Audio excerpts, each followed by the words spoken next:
दोस्तों, आप सभी का स्वागत है एक बार फिर आपके यूट्यूब चैनल आपके परिवार एसी स्टडी क्लासेस में। कंप्यूटर के कुछ महत्वपूर्ण क्वेश्चन जो रह गए थे, ये कंप्यूटर का तीसरा पार्ट्स है जो आपके लिए बहुत ही महत्वपूर्ण क्वेश्चन है जो लेकर आए हैं ईबीएस और हॉस्टल वार्डन के लिए और ईएमआरएस के एग्ज़ाम के लिए। चलिए दोस्तों शुरू करते हैं। पहला क्वेश्चन है जो 72 नंबर का क्वेश्चन है वो है BOIS किस प्रकार का स्टोरेज डिवाइस है। तो ये प्राथमिक डिवाइस है। कैसे डिवाइस है? प्राथमिक। इम्पोर्टेंट क्वेश्चन है। 73 नंबर का क्वेश्चन है कि एक्सेल 2007 फाइलों का एक्सटेंशन किस प्रकार का है? कैसा है? तो यह है डॉट एक्सएल XLSX। इस प्रकार का इसका एक्सटेंशन है जो हम वेबसाइट के पीछे लगाते हैं, उसका एक्सटेंशन ये है। अगला चलते हैं क्वेश्चन। 74 नंबर का क्वेश्चन है कि व्यक्तिगत जानकारी एकत्रित करना और प्रभावी ढंग से किसी अन्य व्यक्ति के रूप में प्रस्तुत करना, ये अपराध के रूप में जाना जाता है। ये कैसा है? तो ये चोरी की पहचान है। चोरी की पहचान कहा जाता है इसको, कि दूसरे का डाटा, किसी और का डाटा दूसरे रूप में प्रस्तुत करके ये किस प्रकार का अपराध? तो चोरी की पहचान करना कहलाता है।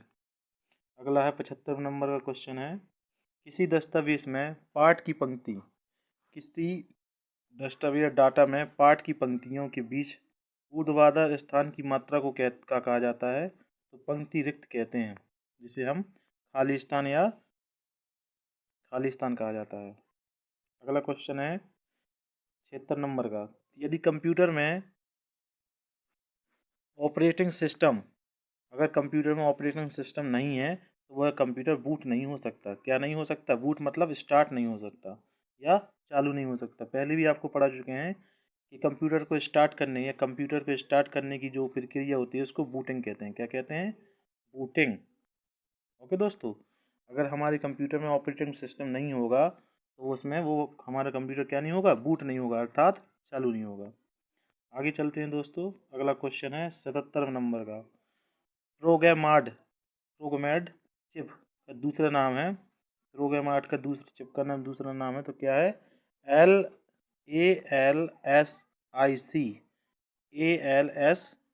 ALSIC चिप, इसका पूरा नाम, दूसरा नाम है। अगला क्वेश्चन है 78 नंबर का क्वेश्चन है, एक सामान्य CD रोम आमतौर पर डेटा को स्टोर कर सकता है कौन से, कितने MB में? तो जो CD रोम है, एक सामान्य CD रोम है, आमतौर पर कितना डाटा एकत्रित कर सकती है, स्टोर कर सकती है? तो है 680 MB। कितना दोस्तों? 680 MB। बहुत ही महत्वपूर्ण क्वेश्चन है जी। आगे चलो 79 नंबर का क्वेश्चन है, ADMA का मतलब क्या है? ADMA का फुल फॉर्म पूछा है उसने, तो यह प्रत्यक्ष मेमोरी एक्सेस, प्रत्यक्ष मेमोरी एक्सेस है इसका। अगला चलते हैं, ये 80 नंबर बहुत ही इंपॉर्टेंट है। लैन का पूर्ण रूप होता है LAN, लैन का पूर्ण रूप है तो लोकल एरिया नेटवर्क। ये बहुत इंपॉर्टेंट क्वेश्चन है, हमेशा ज़्यादातर एग्जामों में लैन की फुल फॉर्म पूछी जाती है, तो इसको आप नोट कर लीजिएगा। आगे चलते हैं, अगला क्वेश्चन है 81 नंबर का क्वेश्चन है, ASI ASCII का मतलब क्या है? तो ये है अमेरिकन मानक कोड जानकारी आदान प्रदान करना।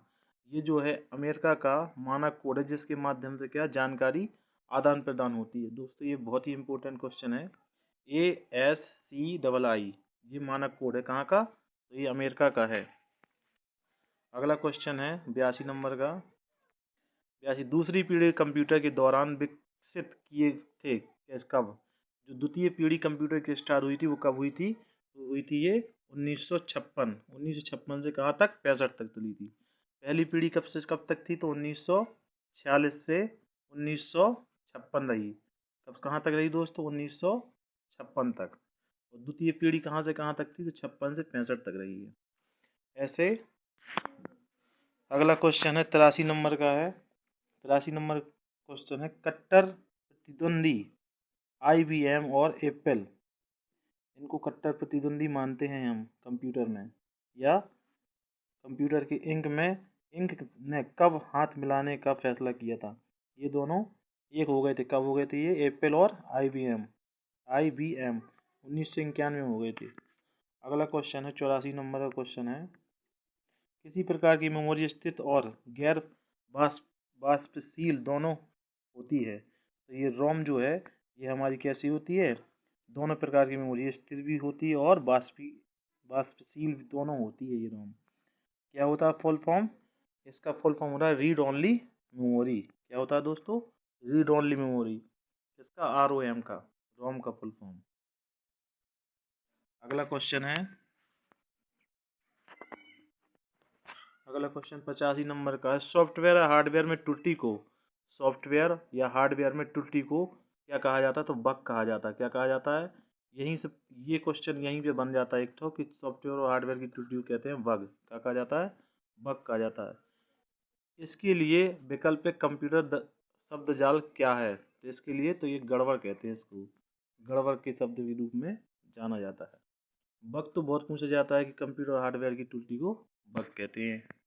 अगला क्वेश्चन है 86 नंबर का है, आने वाले सभी एग्जाम के लिए बहुत ही इंपॉर्टेंट क्वेश्चन कंप्यूटर के हैं ये। अवच्छिन्नित दोहराव वाले शब्द जैसे अनचाहे बल्क ईमेल को रूप में जाना जाता है। इसको ज़्यादातर आ जाता है तो अनाच्छादित ईमेल कहते हैं, जिसे हम स्पैम भी कहते हैं। ठीक है। अगला क्वेश्चन है 87 नंबर का, पासवर्ड चुराने के अपराध का, पासवर्ड चुराने के अपराध का सामान्य नाम क्या है? तो क्या है? स्प्रूफिंग। स्प्रूफिंग को हम क्या कहते हैं? जब कोई हम किसी का पासवर्ड या कुछ चुरा लिया जाता है कंप्यूटर भाषा में तो उसे स्प्रूइंग कहते हैं। क्या कहते हैं? स्प्रूइंग। स्प्रूफिंग, स्प्रूफिंग कहते हैं। मोस्ट इंपोर्टेंट है स्प्रूफिंग। कंप्यूटर के पासवर्ड को चुराने के अपराध को कंप्यूटर भाषा में स्प्रूफिंग कहते हैं। अगला क्वेश्चन है 88 नंबर का क्वेश्चन है कि BIOS का मतलब पूर्ण रूप क्या है? BIOS का पूर्ण रूप है basic input output system. Basic input output system. अगला क्वेश्चन है 89 नंबर का क्वेश्चन है, सी प्रोग्रामिंग भाषा का जनक किसे माना जाता है? बहुत ही इंपॉर्टेंट क्वेश्चन है। सी सी प्रोग्राम भाषा का जनक माना डेनिस रिची को माना जाता है। किसको दोस्तों? डेनिस रिची को। अगला क्वेश्चन है 90 नंबर का क्वेश्चन, RAM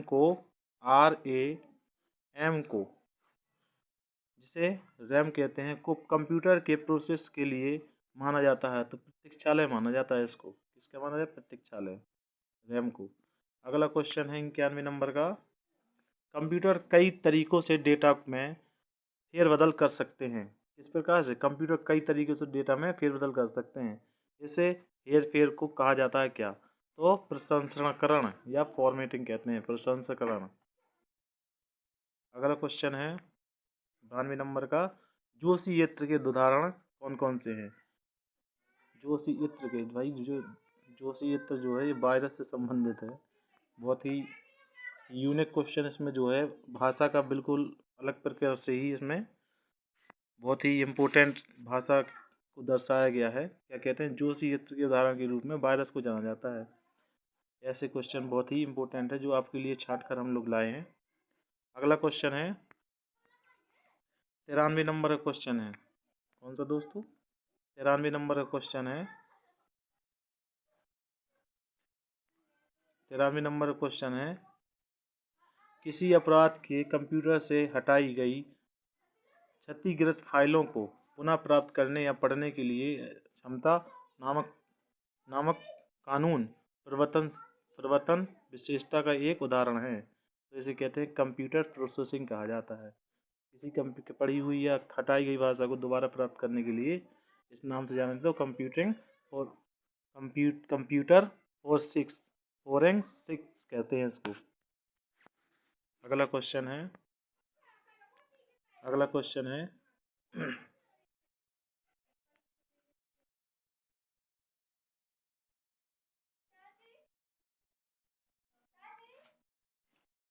अगला क्वेश्चन है 94 नंबर, कंप्यूटर मेमोरी पदानुक्रम में अधिकांश डेटा सबसे पहले कहाँ जाता है?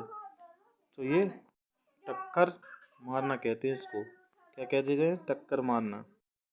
95 नंबर क्वेश्चन है, सहायता मेनू किस बटन पर उपलब्ध होता है? तो शुरू पर ही उपलब्ध हो जाता है ये। अगला क्वेश्चन है 96 नंबर का, किसी फाइल में स्थायी डेटा होता है और लेनदेन के प्रसंस्करण के दौरान अद्यतन किया जाता है क्या? तो मास्टर फाइल को बनाया जाता है। अगला क्वेश्चन है 97 नंबर का, एक डीवीडी का एक उदाहरण है ऑप्टिकल डिस्क का। ऑप्टिकल डिस्क का एक डीवीडी जो होती है, डीवीडी का एक उदाहरण है, तो ये ऑप्टिकल डिस्क का उदाहरण है एक। अगला क्वेश्चन है 98 नंबर का क्वेश्चन है, कंप्यूटर सिस्टम को पहुंचने प्रतिबंधित करने के लिए उपयोग की जाने वाला सबसे आम उपकरण कौन सा है? तो ये है पासवर्ड। मतलब अगर अपनी चीज़ों को सुरक्षित रखना है तो उसमें एक पासवर्ड रखना बहुत ही ज़रूरी होता है, जो कंप्यूटर सिस्टम से पहुंचने को प्रतिबंधित करता है या रोकता है। तो पासवर्ड के माध्यम से हम किसी को रोक सकते हैं। अगला क्वेश्चन है 99 नंबर का, जी है वह तकनीकी जो माइक्रो प्रोसेसर चिप पर केवल आवश्यक निर्देशों को संग्रहित करती है और इस प्रकार इस गति को बढ़ाती है, तो उसे कहा जाता है क्या? तो इसे जोखिम कहा जाता है। तो जोखिम के माध्यम से बढ़ाई जाती है। लास्ट क्वेश्चन है सेशन का 100 नंबर क्वेश्चन है, उस एप्लीकेशन प्रोग्राम क्या नाम है जो उपयोगकर्ता की जानकारी एकत्रित करता है? क्या करता है? उपयोगकर्ता की जानकारी एकत्रित करता है, उसे इंटरनेट के माध्यम से किसी को भेजता है। उसे क्या कहते हैं? स्पाई बूट कहते हैं उसको, स्पाई बूट। क्या कहते हैं? Spy boot. तो ये थे दोस्तों आपके सामने 100 क्वेश्चन, जो तीसरा पार्ट था, जो कि आने वाले एग्जाम के लिए बहुत ही इम्पोर्टेंट है। अगर आपको ये वीडियो या हमारे वीडियो से आपको हेल्प मिल रही हो तो आप हमारे कमेंट पे हमारा हौसला अफजाई कर सकते हैं। थैंक यू, धन्यवाद दोस्तों।